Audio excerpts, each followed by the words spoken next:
Yeah,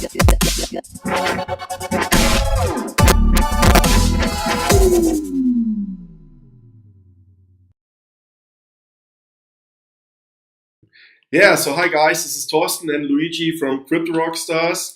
We're speaking today with Didi. You're better known as the guy who sold his house to buy Bitcoin. And yeah, hi Didi, thank you for taking the time and that you're here today. And maybe you will introduce yourself in a few short sentences, and then we can start with some discussions, right? Yeah, perfect. Thanks for welcoming me, man. I'm very happy to be there for you guys. I love your T-shirts, Crypto Rockstars. Thank you. Yeah, it's amazing to be here, man. It's just nice to be part of this beautiful revolution and this thing you are setting up there in Köln. Beautiful.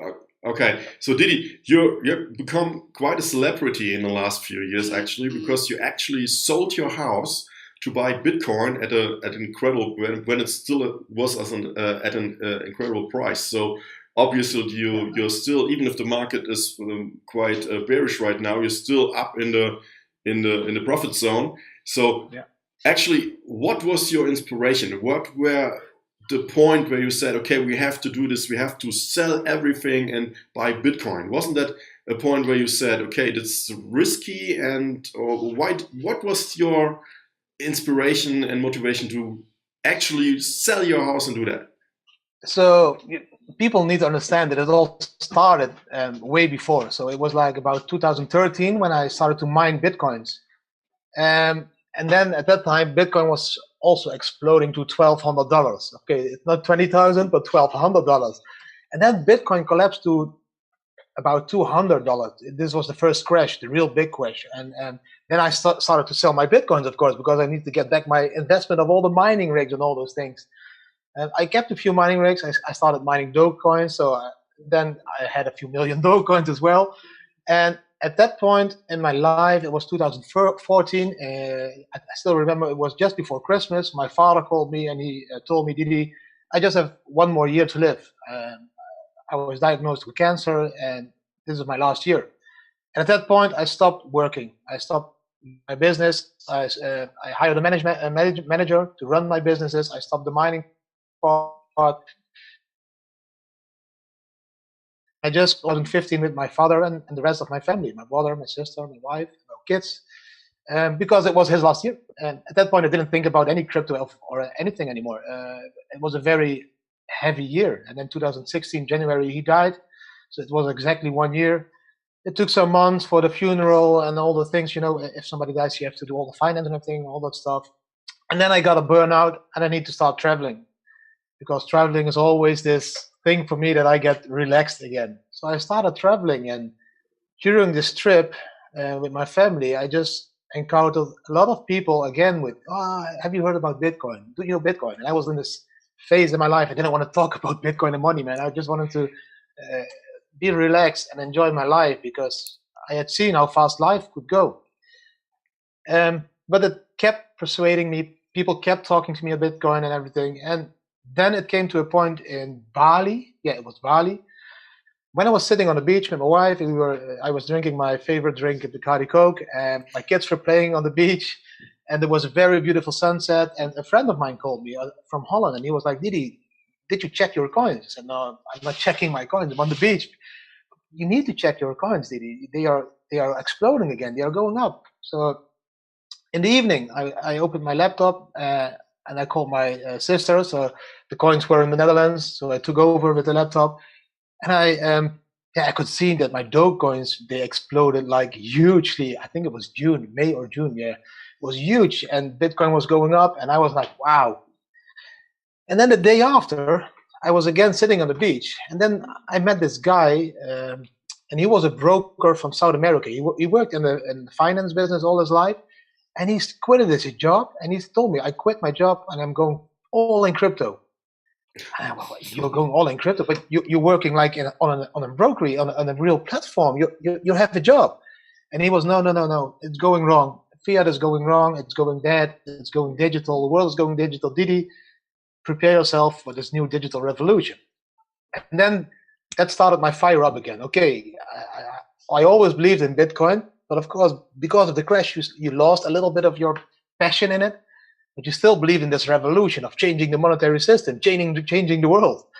And this guy told me he quit his real good job. And at that point, I just walked to my wife and I told her, what do you think if we just go all in? We sell everything. We have been traveling for 9 months, just 2 backpacks. We loved that. We didn't have any luxury stuff. We were very happy. I can honestly say I was never that happy in my life. And so I thought, I don't need this house anymore and all those things. We like this lifestyle. So let's go all in. It took some time for my wife to understand what all in meant, of course, because it was really all in. But we did. Then I started selling my cars online. Still, when I was in Bali, I had a Jeep Cherokee and an Audi Cabriolet. I sold them, bought Bitcoins. I started sell other stuff online. And then we just booked a ticket, flew home. And we put our house for sale for Bitcoin. And then 2 weeks later, the house was sold. Partly for Bitcoin, partly for money. And the money we received, was put in Bitcoin as well. And then we were partly all in, but the story is much more longer because I experienced a month later, that I still had a pension. So in my opinion, was like, okay, still have a pension. I don't need a pension anymore. I have Bitcoin. So, So I called this company. I said, I want my pension. But then they were like, if you get your pension now, then you will get less because you have all those costs they have to deduct and everything. I told them, I don't care. I want my pension now. So I took my pension, put it in crypto as well. And I think the last step was the savings of the kids. So that was the point. I had to talk with my wife again. I said, we still have kids savings. And she was, nah, Didi, we're not going to put in the kids savings. And I was like, yeah, maybe we should put in the kids savings. We can triple it in a few months' time. And at the end, we did. And we tripled it. And it's still in Bitcoin. So they all own Bitcoins now instead of fiat currency. So, but it is the start. This was the start of our adventure, essentially. Yeah. All right, this is a crazy wild story. Absolutely. But on the other hand, as you just said, you loved that lifestyle, right? And you didn't need the luxury. Actually, I had the very same experience when I was in Thailand. I'm this guy who's working all day long, heavily into consume, and I cannot imagine not working at all or not checking my social and stuff like that. So, and when we got married, we flew to Thailand. And it took me about a week to even come down. Yeah. So and then we were going to an island, and when we were sitting at the beach there, and I was like, okay, what else do you need? Really, it's so cheap to live there. You have this healthy food, you have sunshine all day, you are just content with your life. And I was also like, hey, let's sell the car, stuff like that. Okay, we didn't do it, but it sounds like it was about the same time as you were there, but we didn't know about Bitcoin back then. So maybe this could have been me. So that's a crazy story, right? Yeah. So and then after that, you went to Thailand for real, or? No, we flew back from Bali, but at that point we had been traveling all Asia. So we've been to Thailand, Cambodia, Vietnam, Philippines, Indonesia, Australia, and then we flew back to Bali, and then this all happened. And then we flew back to the Netherlands to sell our house. And when we sold our house, that was in 2 weeks' time, so we moved to a campsite. And then the first media outlet came, and they were like, "Did you really sell your house for Bitcoin?" And yeah, we were selling our house for Bitcoin, and it got bigger and bigger and bigger. And what happened is we went all in. I think it was end of October. We were really all in. So with my pension and all the savings. And at that point, I got addicted to the trading part of crypto. I was going to all this trading in the chat groups, and all the Telegram groups, and chatting with everybody. And they were all, man, did you really go all in? Blah, blah. And I started to like the trading, and I started to teach myself how to trade, and I started to chat with a lot of people with knowledge and learn of them. And then I asked my wife, can I trade a little bit more? So a little bit more was, in my opinion, 18 hours a day, because I want to trade the US stock market, I want to trade the Chinese market, the European market. I was trading all day long. And I trade, and then she told me, if you till Christmas, And then I wanted to triple my investment. So this was my goal. I was like, okay, I'm going to triple it. I did a little bit better than this, but at Christmas I gained, I think, 15 kilos. My face was really pale, and my wife told me, Didi, man, please look in the mirror. Check how you look. This is not healthy anymore, man. And I was only sleeping like 3-4 hours a day. I was like constantly awake, constantly this thrill of this bull rush, but everything was going up, and I was like constantly awake and trading and making all those waves. But yeah, it was not so healthy. And then after Christmas, we had so many media attention and so many companies. They came flying from Australia, from the USA, America. They flew over from New Zealand, Ukraine, Germany. And then my wife and my family told me, Didi, this is going insane, and we need some relaxed time. So that was the point. We left to Thailand again. Okay. And then we thought we could live a relaxed lifetime there in Koh Phangan. But there was a company from Bangkok. They discovered that we were there, so they flew over, started to make a documentary over there. Then the German television Arte got hold of us. I've seen that. Yeah. Bitcoin millionaires. And they were like, can we fly to Thailand to film you? And we were like, man, the world is going crazy. Who the fuck is going to fly to Thailand to film us? We were just a normal family, man. I just have flip-flops and 3 pair of shorts and some t-shirts. But then, yeah, we just thought had a lot of conversations. Why? Because you are being bombed to this Bitcoin family brand, and this is a lot of people think, wow, amazing, but it has its disadvantages as well. You're being bombed to a brand, and they expect things of you, and you are being recognized and all those things. And then we had some great conversation, and then we just decided to accept this Bitcoin family brand and just go for it and use this platform to help other people. So we try to monetize the Bitcoin family thing. So by doing speeches, by doing online sales and everything, I created a crypto course, and of all of this profit we make with this, I think more than 50% goes into charities, donations. We support other companies in crypto education, because this is what we want to do. We don't want to be the millionaire guys with a Lamborghini. We are very happy living a minimalistic lifestyle and share our wealth with people that really need it. So the people in Venezuela, or the people in Africa, or soon in Turkey, where the lira is not doing very, very good. So this is why we stepped into this business, the revolution, changing world. Okay. To be a crypto rock star. Yeah. Right. Okay. Yeah, you are definitely a rock star right now. I think everyone will recognize your face. Everyone will have heard your story to at least some point right now, because it's just so wild and just so crazy, and obviously it worked for you. Yeah. So that leads me to a point where I have to ask you a question, because obviously you, as your day trader, you have a lot of experience in that. And can you please give us 1 or 2 tips or personal recommendations what people should be doing if they really want to go your road, if they really want to live off from crypto? So people need to realize that you cannot always win. You lose as well sometimes. But in my opinion, but I'm not a financial advisor. I'm just a guy who went all in with Bitcoin. But in my opinion, to make around 10 till 15% every month on a safe way, so playing a little bit safe, not too risky, it's easy.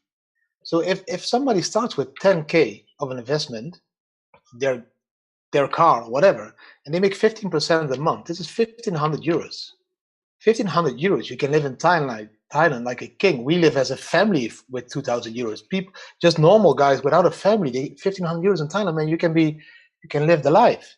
So in my opinion, the goal when I started was I wanted to make 100 euros a day, nothing else.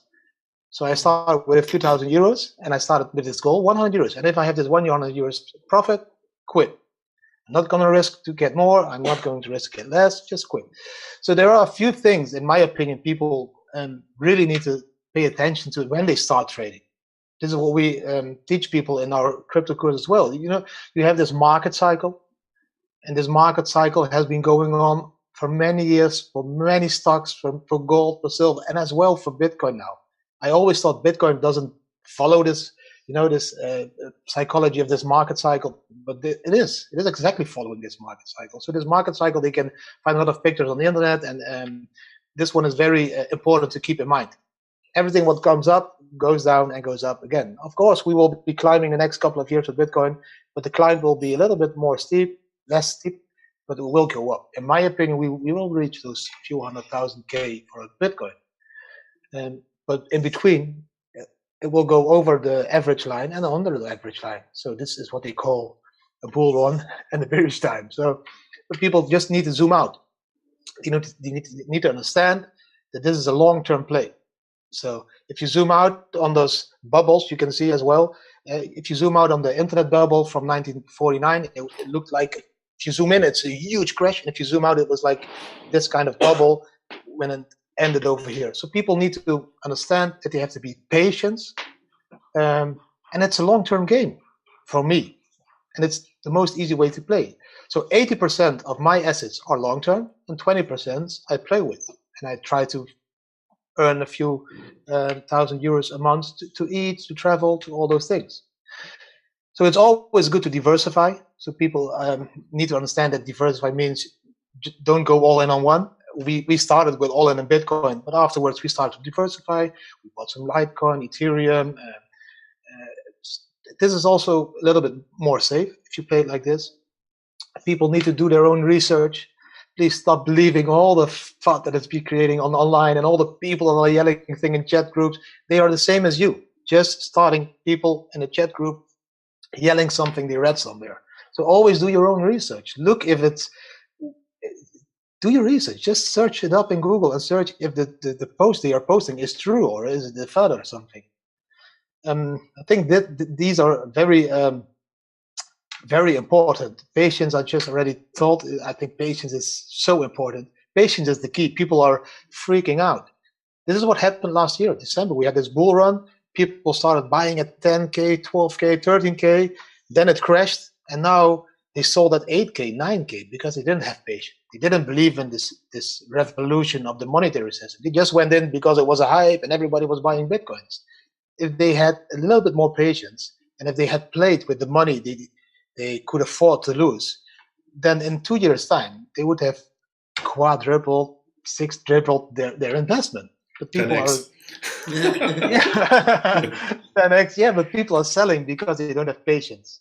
Yeah. And when it comes to the trading, I would always advise people to sell and buy in layers, to buy at different layers and sell at different layers, so you can easily start selling that you get even with your investment, and then you sell the last parts of your investment with profit.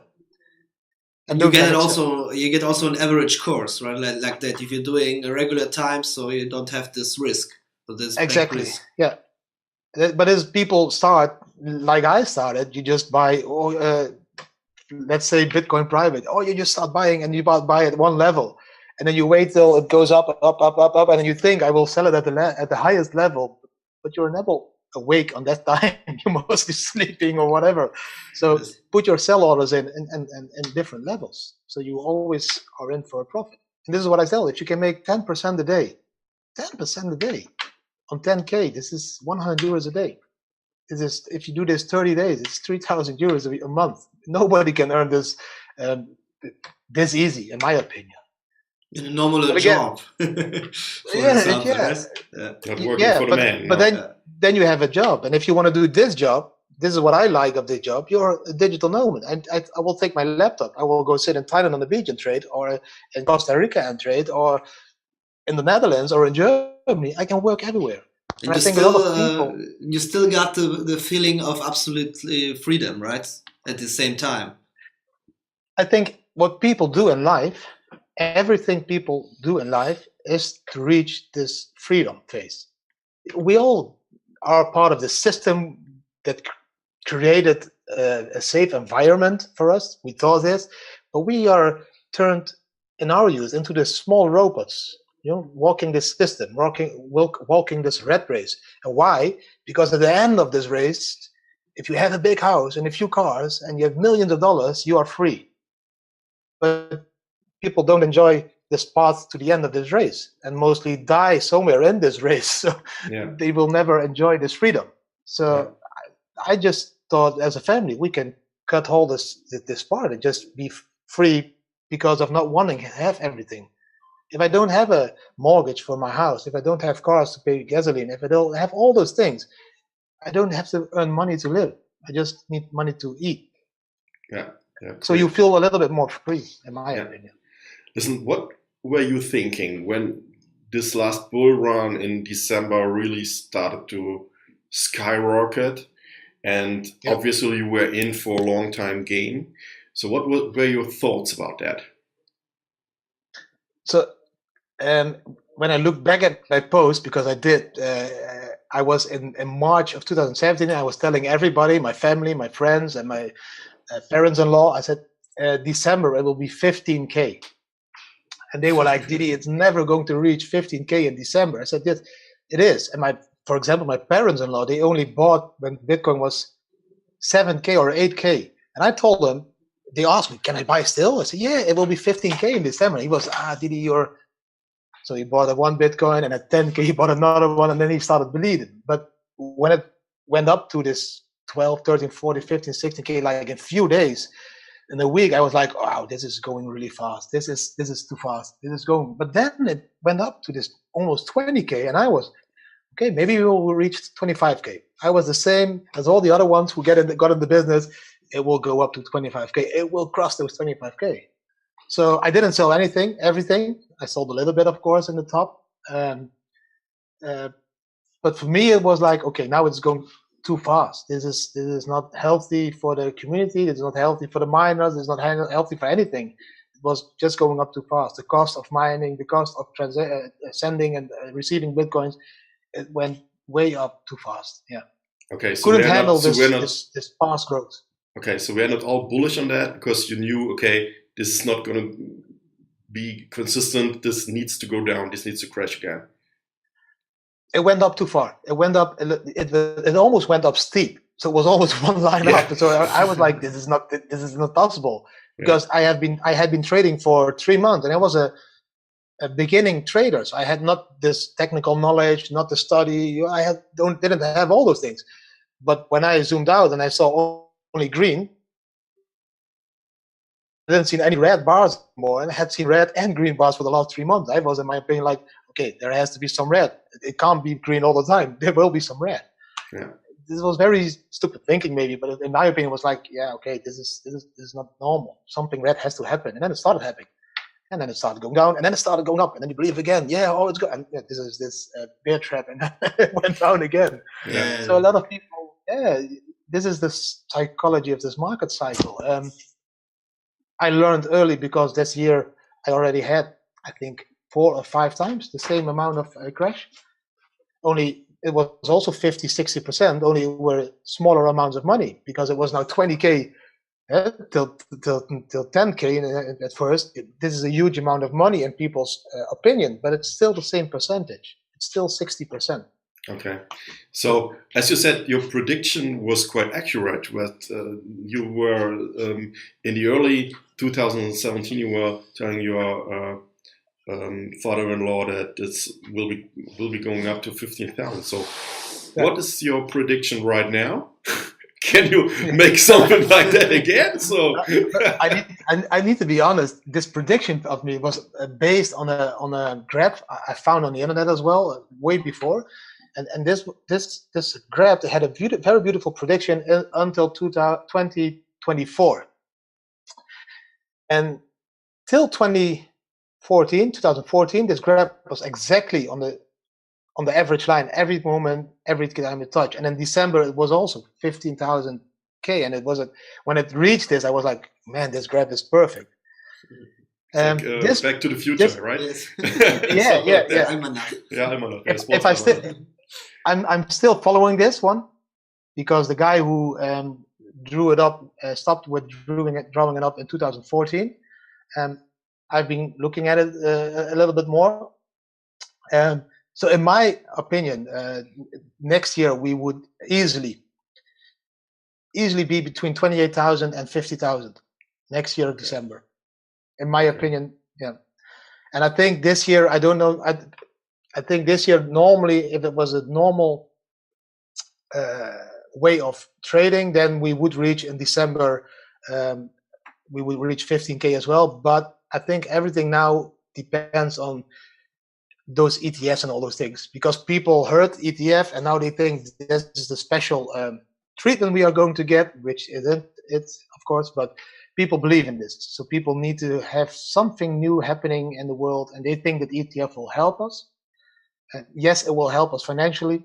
No, it won't help us winning the revolution for the core values of cryptocurrency, in my opinion.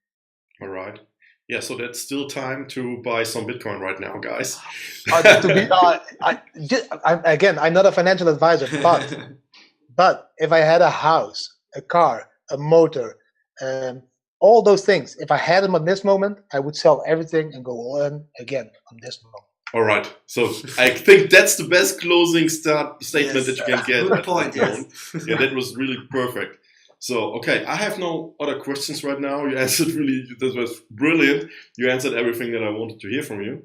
Do you still have a question? No, just a big admiration for. Yeah, that's awesome. Thank you very much. I have a very huge admiration for you guys, because I've seen what you're doing, and I see your website. I see what you're saying.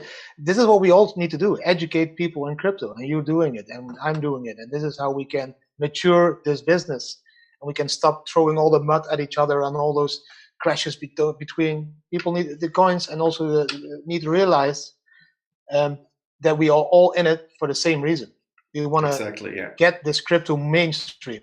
Yeah. So I don't understand why Bitcoin Cash and Bitcoin, all those guys are fighting. Help each other, man. You're different. Yeah, that's the mission. You have those specialties. You have those specialties, but all one goal: getting it mainstream and winning the revolution. Yeah, so let's get the crypto revolution started. We will do. Okay, so thank you very much for taking the time. It was awesome having you. Good luck with all your investments and with your predictions. Yeah. And I'm sure to keep my Bitcoin. What about you? Me also, yeah. Yeah. And all the other stuff. So we are all in as well. Not with a house, but at least with the spare coins. Yeah. Okay. With the spare change. So okay. And we will chit-chat. We will chit-chat on the location also in Cologne. Genau. Exactly. Okay, of course. Again, it was my pleasure, and keep rocking on. Thanks. See you. See you. Bye. Have a nice day.